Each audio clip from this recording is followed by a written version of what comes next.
Hello दोस्तों, इस educational channel पर आप सभी का स्वागत है। दोस्तों, यह वीडियो आपके लिए संविधान की रामबाण वीडियो सिद्ध होने वाली है, क्योंकि इस वीडियो में पहले हम पढ़ेंगे भारतीय संविधान के संपूर्ण इतिहास को, जो कि यूपी ट्रिपल एस सी पेट सिलेबस में दिया हुआ है। और साथ ही साथ इस वीडियो में हम काफ़ी डीप क्वेश्चन को सॉल्व करेंगे। दोस्तों, जैसे जैसे वीडियो में आप आगे बढ़ते जाएंगे, आपके क्वेश्चन का जो लेवल है वो काफ़ी अप होता जाएगा। आप इस वीडियो को पूरा देखिएगा दोस्तों, इस वीडियो से आपको 100+10% का फ़ायदा होगा। चलिए हम पहले जानते हैं कि संविधान आखिर है क्या। संविधान किसी भी देश का कानूनी दस्तावेज है। किसी भी देश का संविधान उसकी राजनीतिक व्यवस्था का वह बुनियादी ढांचा निर्धारित करता है, जिसके अंतर्गत वहाँ की जो जनता है वो शासित होती है। यह है संविधान की डेफिनेशन। संविधान वैसे दो प्रकार का होता है, एक होता है लिखित, दूसरा होता है अलिखित। न्यूजीलैंड और ब्रिटेन को छोड़कर संसार के लगभग सभी देश जो कि लोकतांत्रिक हैं, उन्होंने लिखित संविधान की पद्धति को अपनाया है। भारत में भी लिखित संविधान को अपनाया गया है। दोस्तों, हमारे देश में भी लिखित संविधान को अपनाया गया है। भारत के संवैधानिक विकास को हम दो भागों में विभक्त करते हैं। पहला है ब्रिटिश ईस्ट इंडिया कंपनी के अधीन, दूसरा है ब्रिटिश शासन के अधीन। अब हम पहले की बात करें, ब्रिटिश ईस्ट इंडिया कंपनी के अधीन भारत। दोस्तों, ब्रिटिश ईस्ट इंडिया कंपनी के अधीन भारत कब था? 1773 से लेकर 1853 ईस्वी तक भारत जो था ब्रिटिश ईस्ट इंडिया कंपनी के अधीन था। इसके तहत कई सारे एक्ट बनाए गए, जिसमें 1773 का रेगुलेटिंग एक्ट, 1784 का ईस्ट इंडिया एक्ट, 1793 का चार्टर एक्ट, 1813 का चार्टर एक्ट, 1833 का चार्टर एक्ट, 1853 का चार्टर एक्ट। अब बात करेंगे ब्रिटिश शासन के अधीन भारत कब से कब तक था। 1858 ईस्वी से लेकर 1947 ईस्वी तक जो भारत था, हमारा देश, वो ब्रिटिश शासन के अधीन था। इसमें कौन कौन से एक्ट बनाए गए? दोस्तों, इसमें बनाया गया गवर्नमेंट ऑफ इंडिया एक्ट 1858, 1861 का इंडियन काउंसिल एक्ट, फिर 1892 का इंडियन काउंसिल एक्ट, 1909 का भारतीय परिषद अधिनियम, 1935 का भारत सरकार अधिनियम, 1940 का अगस्त प्रस्ताव, 1942 का क्रिप्स मिशन और 1946 का कैबिनेट मिशन, जो कि बहुत ही इंपॉर्टेंट है आगे चलकर। एक और बचा है माउंटबेटन योजना, जो कि 1947 में बनाया गया। दोस्तों, भारत के संविधान में मुख्य चरण रहे हैं, जैसे कि 1773 का रेगुलेटिंग एक्ट, 1935 का भारत शासन अधिनियम और 1946 का कैबिनेट मिशन।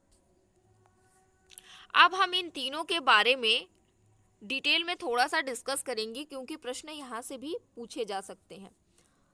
1757 में प्लासी की लड़ाई और 1764 में बक्सर के युद्ध को अंग्रेजों द्वारा जीत लिए जाने के बाद बंगाल पर ब्रिटिश ईस्ट इंडिया कंपनी के शासन हो गया। बंगाल पर ब्रिटिश ईस्ट इंडिया कंपनी का शासन हो गया, और इसी शासन को अपने अनुकूल बनाए रखने के लिए अंग्रेजों ने समय समय पर कई एक्ट पारित किए, जो कि भारतीय संविधान के विकास का अभिन्न अंग है।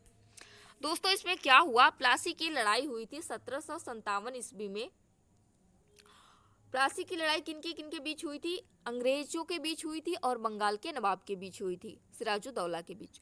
वहीं बक्सर का युद्ध 1764 में हुआ था। ये किसके बीच हुआ था? अंग्रेज के बीच हुआ था, और तीन लोग, एक अवध के नवाब थे, एक बंगाल के नवाब थे, और एक दोस्तों याद पे नहीं आ रहा है, एक और थे। तीनों की संयुक्त सेना के साथ इस युद्ध को लड़ा गया था, लेकिन इस युद्ध में इन दोनों युद्ध में अंग्रेजों की ही जीत हुई। दोस्तों, एक और ही इम्पोर्टेंट प्रश्न यहाँ से बनता है कि जब बक्सर का युद्ध हुआ था, उस समय अंग्रेज सेना का नेतृत्व कौन कर रहा था? ये प्रश्न आपके लिए बहुत इंपॉर्टेंट है, क्योंकि ये परीक्षा में पूछा जा चुका है। हेक्टर मुनरो कर रहा था, आप इसे याद करिएगा। रेगुलेटिंग एक्ट के तहत 1774 में कोलकाता में सुप्रीम कोर्ट की स्थापना की गई, जिसके पहले मुख्य न्यायाधीश थे एलिजा हम्पे। कौन थे? एलिजा हम्पे। फिर उसके बाद बात करते हैं 1935 का भारत शासन अधिनियम। इसमें क्या क्या हुआ? भारतीय संविधान के बहुत से भाग को इस अधिनियम से लिया गया है। इसी अधिनियम द्वारा म्यांमार को भारत से अलग कर दिया गया। दोस्तों, म्यांमार जो देश है, पहले इसका नाम था वर्मा। ये पहले भारत का ही पार्ट था, लेकिन इस अधिनियम 1935 शासन अधिनियम के तहत इसको भारत से अलग कर दिया गया, म्यांमार को। इसी के अंतर्गत आरबीआई की भी स्थापना होती है। आरबीआई की स्थापना कब होती है? 1 अप्रैल 1935 को। फिर उसके बाद आता है कैबिनेट मिशन। कैबिनेट मिशन 24 मार्च 1946 को भारत आया। फिर उसके बाद यहीं से शुरुआत होती है संविधान बनने की प्रक्रिया। इस मिशन ने अपनी रिपोर्ट में संविधान सभा के गठन का एक सूत्र प्रस्तुत किया था, जिसके आधार पर संविधान सभा निर्वाचित होनी थी। इसमें प्रांतों का प्रतिनिधित्व जनसंख्या के आधार पर होना था। इसके तहत मोटे तौर पर प्रति 10 लाख व्यक्तियों के ऊपर एक प्रतिनिधि के निर्वाचन की व्यवस्था प्रस्तावित थी। जुलाई 1946 ईस्वी को कैबिनेट मिशन के तहत भारतीय संविधान के निर्माण के लिए संविधान सभा का गठन किया गया। कब किया गया? 1946 में। दुनिया भर के संविधान को बारीकी से परखने के बाद बाबा साहेब भीमराव अंबेडकर ने भारतीय संविधान का मसौदा तैयार किया। पहले उन्होंने दुनिया भर के सभी संविधानों को पढ़ा, फिर उसके बाद उसमें जो अच्छा लगा उसमें से उसको निकाल के अपने संविधान में डाला, फिर उसके बाद उसका मसौदा तैयार किया, यानी कि एक ना होता है नहीं, रूपरेखा तैयार किया। फिर उसके बाद 26 नवंबर 1949 को भारतीय संविधान पूरी तरह से तैयार हो गया। इसे संविधान सभा द्वारा पारित किया गया। दोस्तों, 26 नवंबर 1949 को संविधान पूरी तरह तैयार हो गया या फिर अंगीकृत हो गया। अंगीकृत नाम से भी प्रश्न पूछा जाता है कि हमारा संविधान अंगीकृत कब हुआ था? 26 नवंबर 1949 ईस्वी को। 26 नवंबर को बन के तैयार हुआ, इसीलिए हर साल 26 नवंबर को संविधान दिवस के रूप में मनाया जाता है। 26 जनवरी 1950 को भारत में संविधान लागू कर दिया गया और भारत एक गणतंत्र देश बन गया।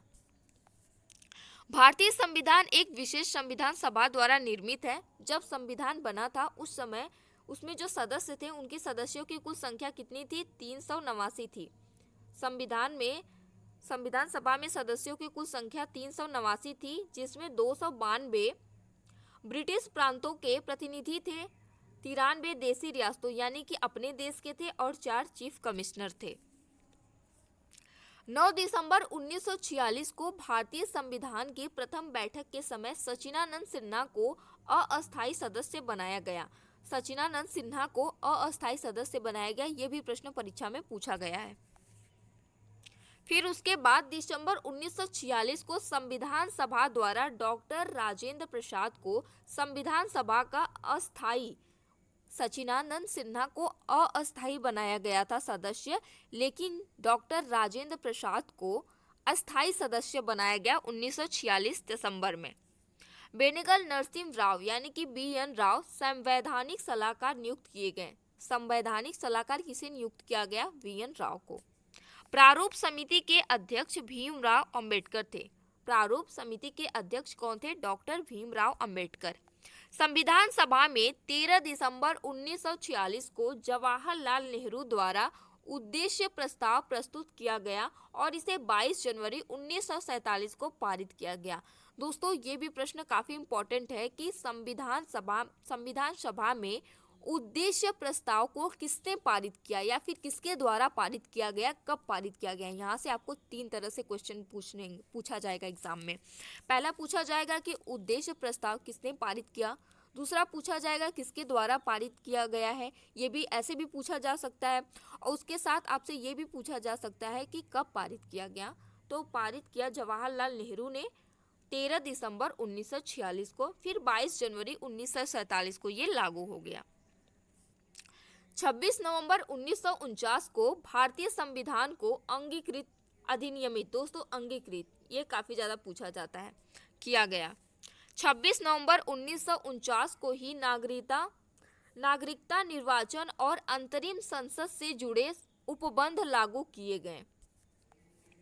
संविधान निर्माण की प्रक्रिया में कुल 2 वर्ष 11 माह और 18 दिन लगा। दोस्तों, संविधान के निर्माण में यानी कि पूरे संविधान को बनने में 2 साल 11 महीने और 18 दिन का समय लगा। संविधान के प्रारूप पर कुल 144 दिन बहस हुई। दोस्तों, संविधान का प्रारूप कैसा होगा इस बात पर 114 दिन बहस हुई थी। संविधान के निर्माण पर कुल मिलाकर 63,96,729 रुपए खर्च हुए। वैसे ये परीक्षा में पूछा तो नहीं जाता है, लेकिन आपकी जानकारी के लिए मैं इस क्वेश्चन को भी शामिल करके लाई हूँ। जब संविधान बना तो इसमें कुल 22 भाग, 395 अनुच्छेद और 8 अनुसूचियां थी, लेकिन वर्तमान में संविधान में भाग 22 ही है और उसके साथ अनुच्छेद भी 395 ही है, लेकिन अनुसूचियां 12 हो गई हैं। पहले कितना था? 22 भाग, मूल संविधान में 22 भाग, 395 अनुच्छेद और 8 अनुसूचियां थी। वर्तमान में 22 भाग, 395 अनुच्छेद और 12 अनुसूचियां हैं।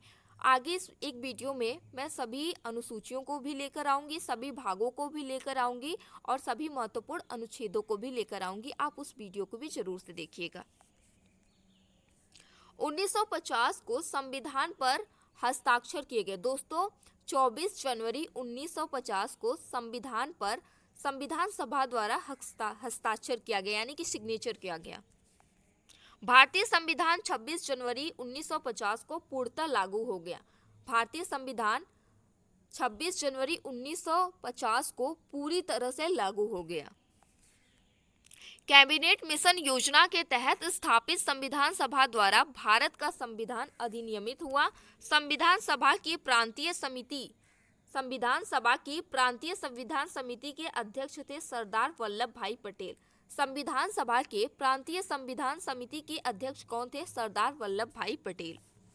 संविधान सभा द्वारा स्थापित मौलिक अधिकारों और अल्पसंख्यकों हेतु सलाहकार समिति के अध्यक्ष कौन थे?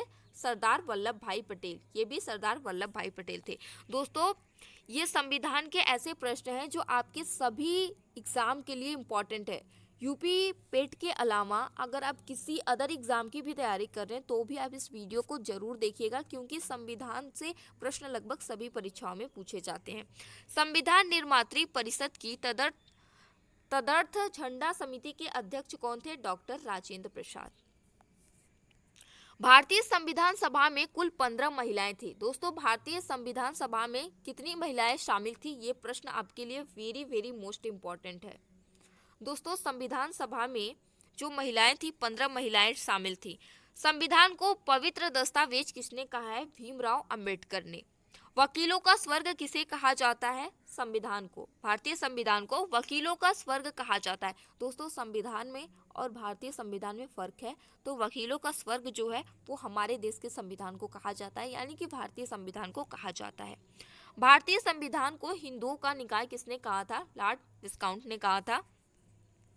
भारतीय संविधान के ब्रिटिश विशेषज्ञ जिनका नाम है ग्रेनविल ऑस्टिन ने क्या कहा है? उन्होंने कहा है यह एक सामाजिक क्रांति है। समाजवाद का दस्तावेज संविधान सभा ही कांग्रेस से कांग्रेसी भारत है। दोस्तों, ये किसने कहा है? यह कहा है ग्रेनविल ने। भारतीय संविधान की मूल लिपि को किसने तैयार किया? भारतीय संविधान की मूल लिपि को लिखने वाले हैं बिहारी नारायण रायजादा। दोस्तों, कहा ना कि जैसे जैसे आगे बढ़ेंगे क्वेश्चन का लेवल काफ़ी डीप होता जाएगा। ये प्रश्न आपको एक जगह किसी भी वीडियो में जल्दी नहीं मिलेंगे। संविधान की सजावट राम मनोहर सिन्हा द्वारा की गई। हस्तलिखित संविधान को कहाँ पर रखा गया है? दोस्तों, हस्तलिखित यानी कि हाथों से लिखे हुए संविधान को दिल्ली के संसदीय लाइब्रेरी में हीलियम गैस से भरे बक्से में सुरक्षित रखा गया है। दोस्तों, यहाँ से आपके लिए देखिए कितना प्रश्न बनता है। पहला तो ये है कि हस्तलिखित संविधान को कहाँ पर सुरक्षित रखा गया है? दिल्ली के संसदीय लाइब्रेरी में। किस गैस से भरे बक्से में रखा गया है? हीलियम गैस से भरे बक्से में रखा गया है। यहाँ से भी आपके 2 प्रश्न बनते हैं। एस.एन. मुखर्जी को संविधान सभा का मुख्य चीफ ऑफ ड्राफ्ट चीफ डॉप्टमैन नियुक्त किया गया। मुख्य चीफ डॉप्टमैन एस.एन. मुखर्जी को नियुक्त किया गया। संविधान के प्रत्येक पेज का चित्र नंदलाल बोस के निर्देशन में शांति निकेतन के चित्रकारों ने किया था। संविधान के प्रत्येक पेज का चित्रण किसके द्वारा किया गया था? नंदलाल बोस के द्वारा किया गया था। कहाँ पर? शांति निकेतन के चित्रकारों के द्वारा मिलकर कराया गया था। हमारे देश का संविधान लिखित और विस्तृत यानी कि व्यापक है, फैला हुआ है, काफी बड़ा है। भारतीय संविधान विश्व का सबसे बड़ा लिखित संविधान है। दोस्तों ये भी पॉइंट इंपॉर्टेंट है कि जो हमारे देश का संविधान है वो पूरे विश्व का सबसे बड़ा संविधान है, सबसे बड़ा लिखित संविधान है। फिर उसके बाद कुछ इंपॉर्टेंट डेट की बात करते हैं। 9 दिसंबर 1946 को कौन कौन सी घटनाएं घटित हुई थी? संविधान सभा की पहली बैठक हुई थी। सभा के सबसे बुजुर्ग व्यक्ति जो कि डॉक्टर सच्चिदानंद सिन्हा को सभा का अस्थायी सदस्य चुना गया। मुस्लिम लीग ने इस बैठक का बहिष्कार कर दिया। फिर उसके बाद 11 दिसंबर 1946 को क्या होता है दोस्तों? डॉक्टर राजेंद्र प्रसाद को संविधान सभा का अस्थायी सदस्य बनाया जाता है। फिर उसके बाद डेट आती है 13 दिसंबर 1946 को। इसमें जवाहरलाल नेहरू ने सभा के समक्ष उद्देश्य प्रस्ताव को पेश किया और इसी के साथ संविधान बनने की कार्यवाही शुरू हुई। फिर उसके बाद 3 जून 1947 का दिन आता है। 3 जून 1947 को यह घोषणा कर दी गई कि भारत का बंटवारा होगा। भारत का विभाजन माउंटबेटन योजना। दोस्तों ये भी पूछा गया है कि भारत का विभाजन किस योजना के तहत हुआ है? माउंटबेटन योजना के आधार पर निर्मित भारतीय स्वतंत्रता अधिनियम 1947 के आधार पर किया गया है। भारत अपना स्वतंत्रता दिवस मनाता है दोस्तों 1947 में। पहले मैं आपको समझा दूं थोड़ा सा। 3 जून 1947 को यह कहा गया कि भारत का बंटवारा होगा। भारत और पाकिस्तान दोनों अलग हो गए। भारत अपना स्वतंत्रता दिवस मनाता है 15 अगस्त 1947 को और पाकिस्तान अपना स्वतंत्रता दिवस मनाता है 14 अगस्त 1947 को। देश में विभाजन के बाद संविधान सभा का पुनर्गठन किया गया 31 अक्टूबर 1947 को। फिर इसमें कितने सदस्य बचे? सदस्यों की कुल संख्या 299 बच गई, क्योंकि थोड़े सदस्य पाकिस्तान में चले गए और थोड़े अपने इंडिया में रह गए। तो इसमें पूरे सदस्य थे टोटल 299, जिसमें 229 प्रांतीय सदस्य थे और 70 देशी रियासतों यानी कि अपने देश के सदस्य थे, जो राजा महाराजा होते थे। संविधान सभा द्वारा किए गए कुछ अन्य महत्वपूर्ण कार्य। संविधान सभा ने 22 जुलाई 1947 को राष्ट्रीय ध्वज को अपनाया। संविधान सभा ने राष्ट्रीय ध्वज को कब अपनाया था? 22 जुलाई 1947 को। फिर उसके बाद 24 जनवरी 1950 को राष्ट्रगान को अपनाया गया। हमारा राष्ट्रगान है जन गण मन। फिर 24 जनवरी को ही 1950 में ही राष्ट्रगीत को भी अपनाया गया, जो कि है वंदे मातरम। दोस्तों आपको एक और कंफ्यूजन मैं आपको दूर कर दूं। आपका एक और कंफ्यूजन दूर कर देती हूँ, क्योंकि कहीं कहीं पर आप देखेंगे तो यहाँ पे लिखा रहेगा 26 जनवरी 1950 को, लेकिन इसका सही जो आंसर है वो है 24 जनवरी 1950 को राष्ट्रगीत को अपनाया गया था, जो कि है वंदे मातरम। संविधान के विदेशी स्रोत। दोस्तों America, Britain, Australia, Ireland, Germany, Canada, दक्षिण अफ्रीका, रूस और जापान, यहाँ से हमारे संविधान में कुछ ना कुछ लिया गया है। आगे हम जानेंगे कि इन देशों से हमारे संविधान में डॉक्टर भीमराव अंबेडकर ने क्या क्या लिया है। उसके पहले एक कोटेशन, संविधान के मूल विचारों पर किसी देश का पेटेंट नहीं है, इसमें अच्छे विचारों को लिया जा सकता है। किसने कहा है? डॉक्टर भीमराव अंबेडकर ने कहा है। यह कथन भी परीक्षा में पूछा गया है। किन किन देशों से भारतीय संविधान में क्या क्या लिया गया है उसे हम जानेंगे। ब्रिटेन से क्या क्या लिया गया है? संसदीय शासन प्रणाली लिया गया है, एकल नागरिकता को लिया गया है, मंत्रिमंडल की व्यवस्था होती है उसको लिया गया है और द्विसदनीय व्यवस्था को लिया गया है ब्रिटेन के संविधान से। आयरलैंड के संविधान से लिया गया है राज्य के नीति निर्देशक तत्व, राज्यसभा में राष्ट्रपति द्वारा सदस्यों का नामांकन, राष्ट्रपति की निर्वाचित पद्धति। संयुक्त राज्य अमेरिका से सबसे ज़्यादा लिया गया है दोस्तों, क्योंकि ये विश्व का सबसे पुराना लिखित संविधान है। मौलिक अधिकार को लिया गया है, निर्वाचित राष्ट्रपति को लिया गया है, उपराष्ट्रपति के पद को संयुक्त राज्य अमेरिका के संविधान से लिया गया है, न्यायालय की व्यवस्था को लिया गया है। प्रस्तावना के शब्द हम भारत के लोग, प्रस्तावना का कौन सा शब्द, हम भारत के लोग, इसको किस संविधान से लिया गया है, अमेरिका के संविधान से। जनहित याचिका और उसके साथ मोस्ट इम्पॉर्टेंट महाभियोग, जिसके तहत राष्ट्रपति को हटाया जाता है, इसे भी कहाँ से लिया गया है, अमेरिका के संविधान से लिया गया है। फ्रांस से क्या क्या लिया गया है, स्वतंत्रता, समानता और बंधुत्व, गणतंत्रात्मक व्यवस्था, इसको भी फ्रांस से लिया गया है।